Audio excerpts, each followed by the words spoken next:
खुलुमबाय बड'फा गेजेटारि सोलायनाय मावथांखि एबा बड'फा मिशन फर सास्टेनेबल चेन्जखौ बिथा खालामनानै सादिकेटलि दख'रा दुलाराय बर' फरायसा आफादा देग्लायनि बेसेन नाङै जि आन्डार 13 बोसोर बैसो सिंनि हिन्जावसा आरो हौवासाफोरनि जोलुर बादायलायनाय बिनि मावबादाखौ दिनै बाथासिफुर मिलन गोजौ आरो गेजेर फरायसालिनि गेवलां गेलेग्रा फोथाराव दिनैनिफ्राय जागायबाय।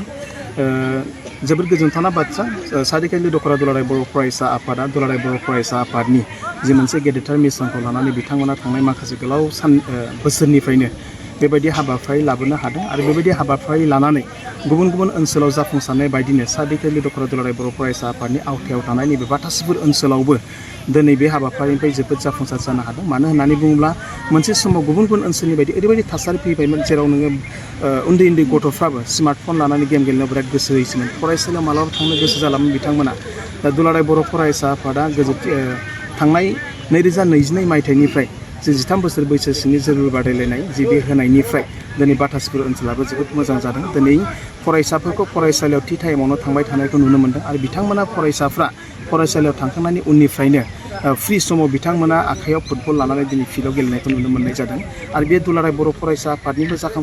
जाफुंसारनाय नङा, बे सारा बर' माहारिनि थाखायनो बे जोबोद गेदेरथार जाफुंसारनाय। बेखायनो फैबाय थानाय समाव जे बर' हारिनि साफ्रोमबो बिमा बिफाफ्रा आरोबाव गुन गोनां सोलोंथाइ लाहोनायजों लोगोसे गाव गावनि गथ'फोरखौ बेबायदिनो गेलेनायावबो बबे मोनसे बिथिङाव इन्टारेस्टेड बै गथ'फोरखौ सायख'नानै गावबा गाव बिमा बिफाया जे दुलाराय बर' फरायसा आफादनि बोसोरफ्रोमबो खुंबोनाय जे 13 बोसोर बैसो सिंनि हौवासा आरो हिन्जावसाफोरनि जोलुर बादायलायनायाव जे बाहागो लाहैयो आरो बिनि थाखाय जि दख'रा एबसुआ जेरावखि जाया जि बेसेन नाङै फोरोंथाइ मावबादा दं बेबायदि फोरोंथाइ मावबादायाव जे बाहागो लानो थाखाय गावबा गावनि गथ'फोरखौ खाबु होयो। जों नुनो मोन्दों बेवहाय माखासे हिन्जावसाफोरबो बाहागो लानायखौ नुनो मोन्दों। दुलाराय बर' फरायसा आफादा हिन्जावसाफोरखौबो जिहेतु एखे लेभेलावनो एखे थासारियावनो जों बिथांमोनखौबो जौगाजानोखौ लुबैयो आरो बेखौ बिथा खालामनानै थांनाय बोसोरनिफ्राय दुलाराय बर' फरायसा आफादा बड'फा गेजेटारि सोलायनाय मावथांखियावनो हौवासाफोरजों लोगोसे हिन्जावसाफोरखौ होनाय जादों आरो बेबायदिनो थांनाय बोसोरनि जि मोनसे पारफरमेन्स बा एक्सपिरियेन्स बेयो जोबोद मोजां। हौवासाफ्राबो जेरैबायदि जोनो हायो हिन्जावसाफ्राबो बिराद बेबायदिनो एखे थासारियावनो बिथांमोनाबो बाहागो लानो हायो बा मोजाङै पारफरमेन्स खालामनो हायो। बेखायनो देग्लाय सादिकेटलि दख'रा दुलाराय बर' फरायसा आफाद आरो मिरु दुलाराय बर' फरायसा आफादनि बिथिं बायदियैनो जे उन्दै 13 बोसोर बैसोसिमनि हिन्जावसाफोरखौबो फरायसाफोरखौबो दिनै बेबायदि फोरोंथाइ मावबादा होनानै फैबाय थानाय दुलाराय बर' फरायसा आफादनि 13 बोसोर बैसो सिंनि हिन्जावसाफोरनि जे जोलुर बादायलायनाय जानो थांगासिनो दं बेयाव बाहागो लानो थाखाय बिथांमोना जेरै थागथियारि जानानै दं बे समाव। बिथांमोननि थाखाय इयुनाव माबाफोर राहाफोर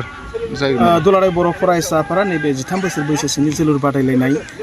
जिखिनि गेलेगिरिफोर ओंखारगोन बे गेलेगिरिफोर ओंखारनायखौ मोनसे मोजां थासारियाव दोननो थाखाय थांनाय दुलाराय बर' फरायसा आफादनि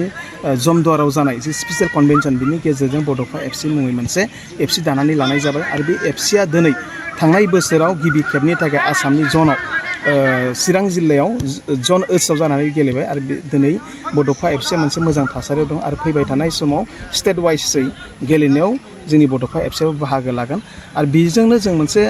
ओरैबायदि मोनसे प्लेटफर्म दिनै बर' हारियाव होनो नागिरदों दुलाराय बर' फरायसा आफादा जे जायखिनि बोसोराव मोजां गथ'फोर ओंखारगोन एक्सेलेन्ट गथ'फोर ओंखारगोन आरो बै मोजां गथ'फोर ओंखारनाय फरायसाफोरखौ जोङो बड'फा एफसियाव लांनानै बिथांमोनखौ जोङो आइ लिग लेभेलाव आन्डार 13 उनाव आन्डार 15 आन्डार 17 आन्डार 19 आरो मुलुग लेभेलाव गेलेनो हानाय थाखाय जों बिथांमोनखौ खाबुखौ होनाय जागोन आरो बेबायदिनो फैबाय थानाय खम समनि गेजेरावनो भारताव जि मोनसे आइ लिग जाबाय थायो बे आइ लिगावबो जे बड'फा एफसिया बाहागो लागोन आरो बेनि थाखाय दुलाराय बर' फरायसा आफादा दिनै खामानि मावबाय थानाय जादों।